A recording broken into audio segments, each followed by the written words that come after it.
Alors, j'ai une petite question pour vous aujourd'hui. Comment est-ce qu'on mesure la grandeur d'un athlète? Pour la plupart des gens, il s'agit du nombre de médailles qu'ils ont gagnées ou des records qu'ils ont pulvérisés. Mais certains athlètes et joueurs sont tellement talentueux, novateurs ou carrément sournois dans leur sport de prédilection que les règles ont dû être modifiées pour tenir compte de leurs compétences insensées. Qu'il s'agisse de s'exhiber en pleine course ou d'utiliser des tactiques sournoises pour remporter une victoire, il est donc temps de jeter un coup d'œil sur les joueurs et les athlètes dont les capacités sont tellement révolutionnaires qu'ils ont dû changer les règles.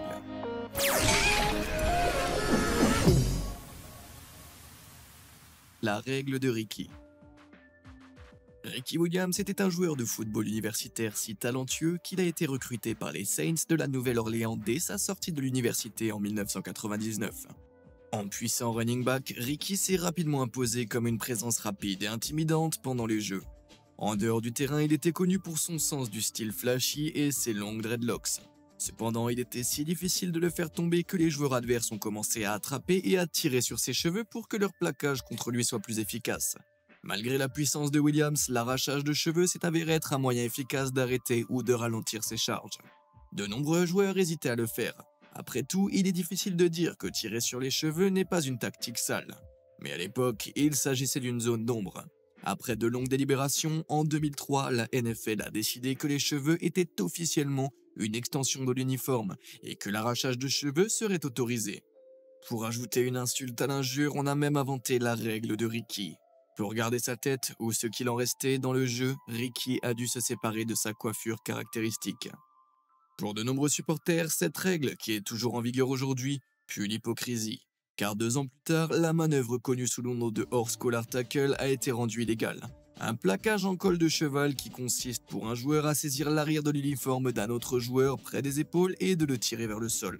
Un joueur nommé Roy Williams, sans lien de parenté avec Ricky, est devenu célèbre pour son utilisation constante de cette technique dangereuse. Ça a fini par prendre fin, car rien qu'en 2004, Roy a gravement blessé 4 autres joueurs, et la technique a finalement été jugée illégale en 2005. On compare un plaquage horse collar avec un arrachage de cheveux, il ne semble pas y avoir beaucoup de différence, n'est-ce pas? Pourtant, le football américain reste l'un des rares sports professionnels où l'arrachage de cheveux pour arrêter net un bon athlète est acceptable. Je croyais qu'il s'agissait de la NFL, pas de la cour d'école. Des backflips sur la glace. Si tu es un patineur artistique de haut niveau, tu penses que les Jeux Olympiques sont l'endroit où tu peux montrer tes mouvements les plus impressionnants, n'est-ce pas? C'est pourquoi il est si étrange qu'en 1976, le comité olympique ait interdit l'un des mouvements les plus étonnants qu'un patineur puisse exécuter, un backflip. Lors de sa représentation aux Jeux Olympiques de 1976, le patineur artistique Terry Kubica a impressionné le public en exécutant un backflip arrière tout en glissant sur la glace. Le premier dans l'histoire olympique du patinage. Cependant, sans aucun avertissement, l'Union internationale de patinage a immédiatement interdit ce mouvement. Les raisons de cette interdiction n'étaient pas vraiment claires, suggérant vaguement que le mouvement pourrait endommager la glace ou être trop dangereux. Finalement, le comité a décidé que le mouvement de Terry n'était pas un vrai saut périlleux arrière, puisqu'il atterrissait sur ses 2 pieds, et qu'en patinage sur glace, les sauts ne doivent être atterrés que sur un seul pied. Par conséquent, ce genre de mouvement ne devrait pas compter. Pour Terry et ses nombreux fans, cette décision était aussi déroutante que frustrante. Mais Surya Bonali, une patineuse française qui a grandi en regardant Terry, a décidé que cette décision ne l'empêcherait pas de montrer ses meilleurs mouvements. Pendant les Jeux Olympiques de 98, Surya, dont on attendait la médaille d'or, a épaté le public en réalisant l'impossible, en effectuant un saut périlleux arrière et en le faisant atterrir sur un seul patin.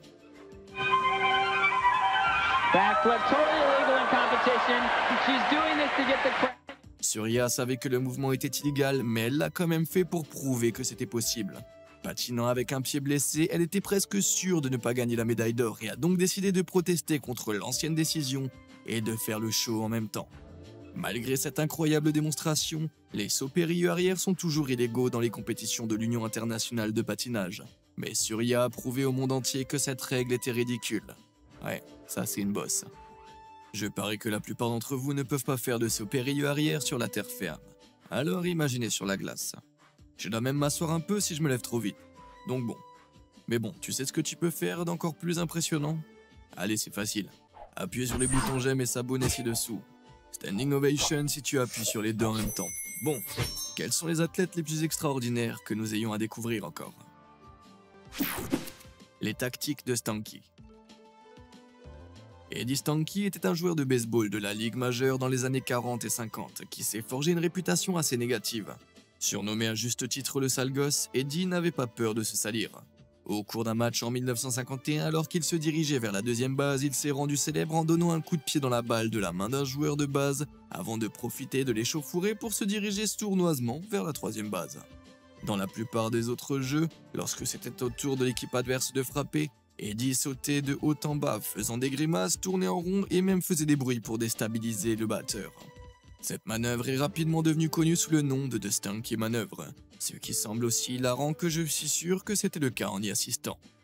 Ces tactiques sournoises et agaçantes font qu'Eddie n'est vraiment pas apprécié par beaucoup d'autres joueurs. Même son propre manager, Léo Duracher, a déclaré qu'Eddie ne peut pas frapper, ne peut pas courir et ne peut pas jouer sur le terrain.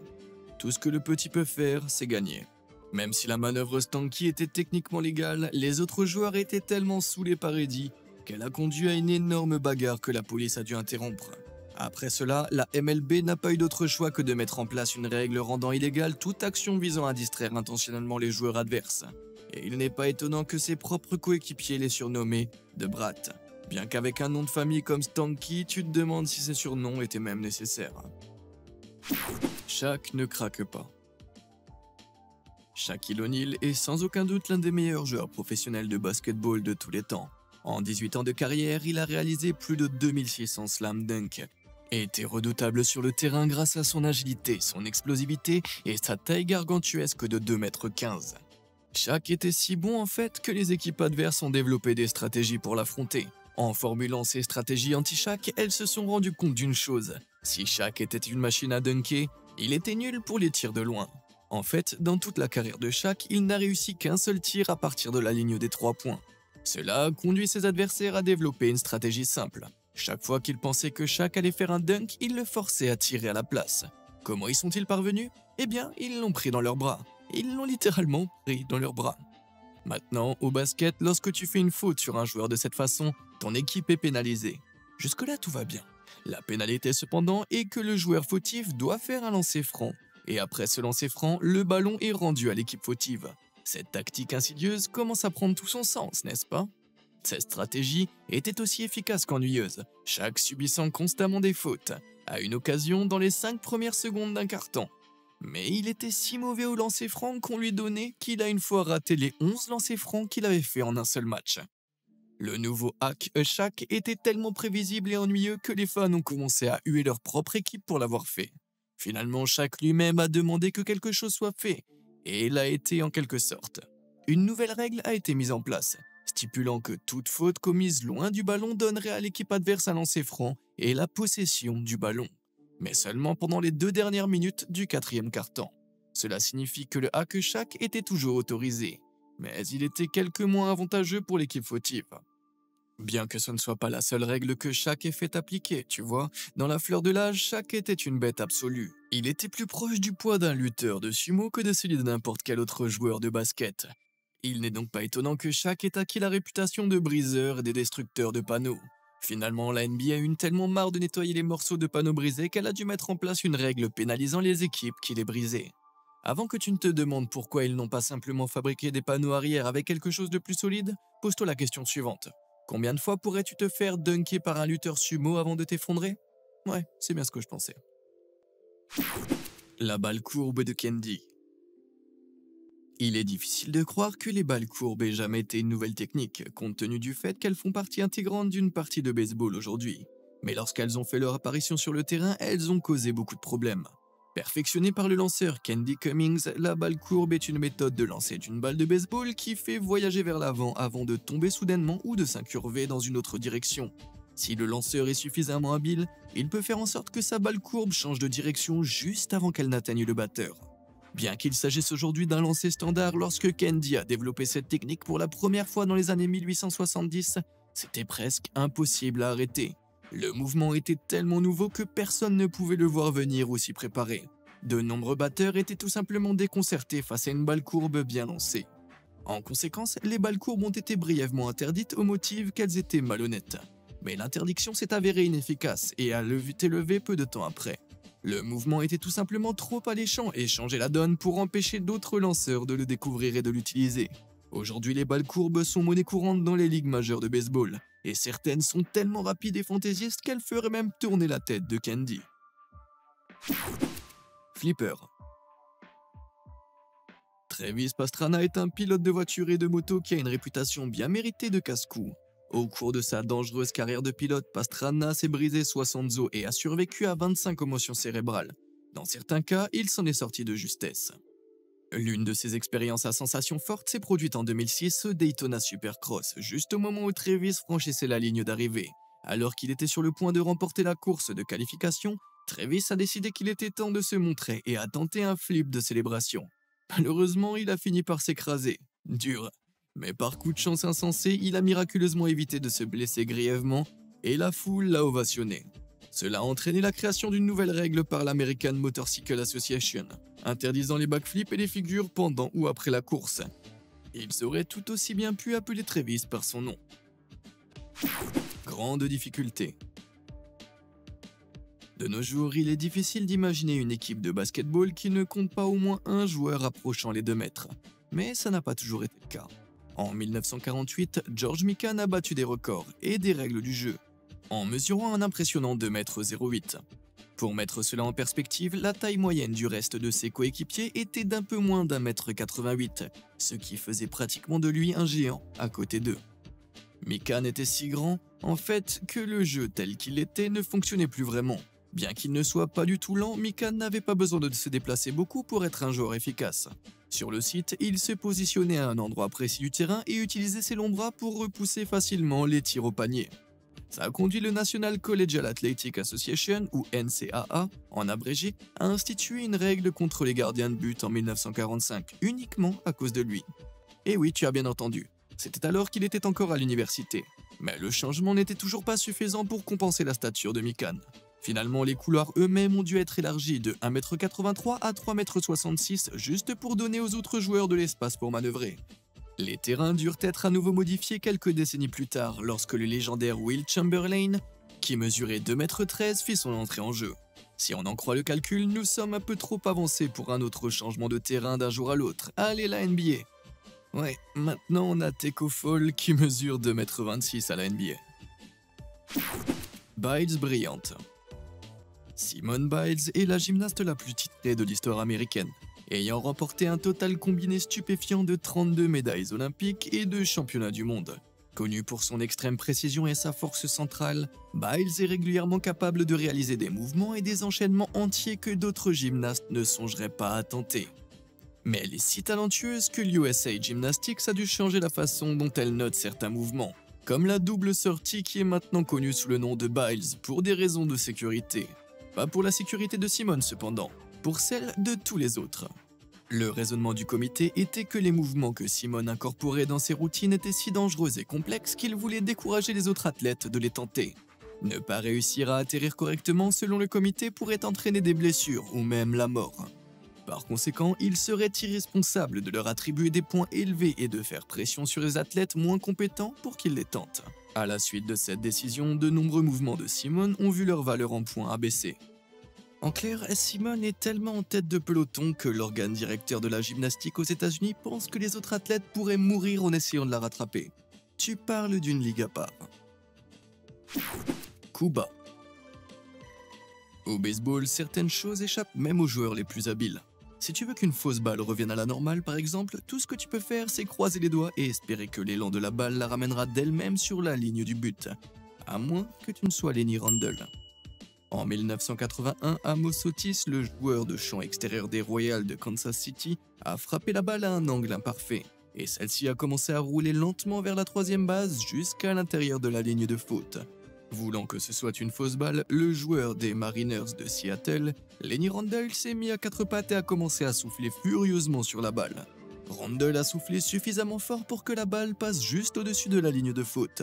Même si ce que Randle a fait n'était pas techniquement contraire aux règles et a été considéré comme un grand jeu, le manager du Royal s'est plaint que Randle avait illégalement modifié la trajectoire de la balle. Randle a nié, affirmant qu'il n'avait en fait crié après la balle. Mais l'arbitre ne l'a pas cru et Otis s'est vu accorder la première base. Après le match, la Ligue de baseball a immédiatement pris des mesures pour s'assurer que ce genre de choses ne se reproduisent plus.